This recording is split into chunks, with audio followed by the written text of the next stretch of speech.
This constitution was a negotiated document. It took 24 years to negotiate. There were several disagreements. There was Bomas 1, Bomas 2, and the Naivasha draft. Why we could not agree is that there are some essential things that we believed were so critical that it should not be left out. One of that is fair trial.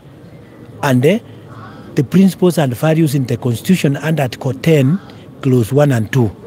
So those principles includes patriotism, the rule of law, democratic practice, transparency, openness, and accountability. So that if you are a state officer and you want to do something, you should be open, transparent, and accountable.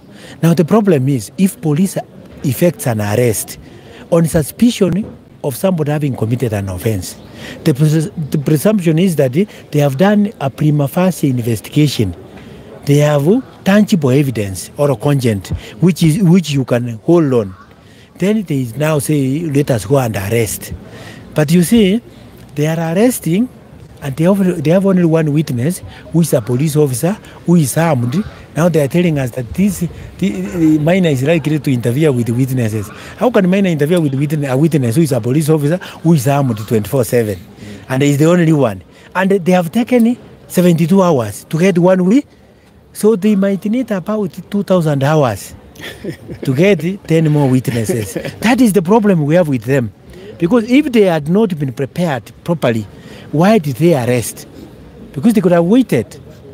So I believe that is why we have a problem with them. My learned colleague will address the issue of the political doctrine and persecution, political persecution by the state, which is coming out, manifesting itself in this process. Because they initiate a case in Nakuru, they deny trial bundles. But when they come to Nairobi, those trial bundles for Nakuru are attached as evidence to deny a bond. But we have never been given evidence in Nakuru case. So you can see they are trying to manipulate the process. So my learned colleague can respond to that other issues. Very, very briefly, my position is that Kenya is turning very fast and swiftly into becoming a police state. You have seen how many people, including Maina Njenga and others, that the police arrest, applies to court to detain secretly because they never serve the applications. And then once the courts also comply, and I think this is an important call to our judiciary to start to be independent. And I think Martha Koome needs to listen very carefully. She needs to realize that the courts are sliding back into being tools of the executive. So that they deny people bail, they hold them for 14 days, 21 days, then they go back to court to say, oh, we have investigated, we don't have evidence.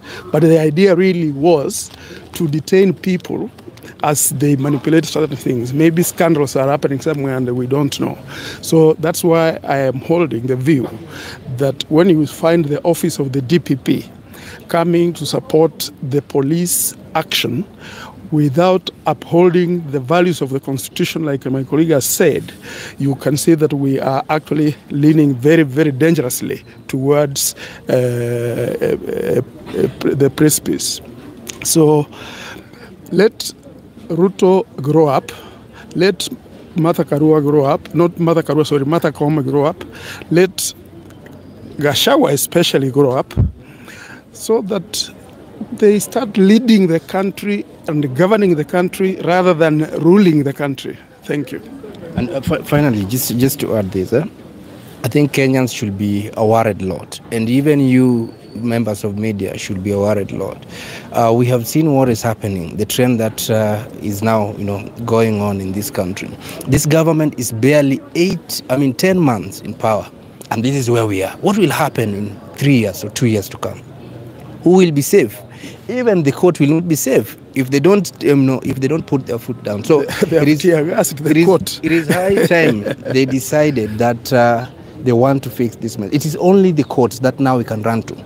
Executive, legislature, all of them now are in one thing. So Kenyans must be vigilant. We refuse to die on our knees. We will die on our feet, and all of us must fight. This is not just about Maina Njenga. This is not just about Babu Wine and other people. This is about Kenyans. The issues Kenyans are raising are valid issues.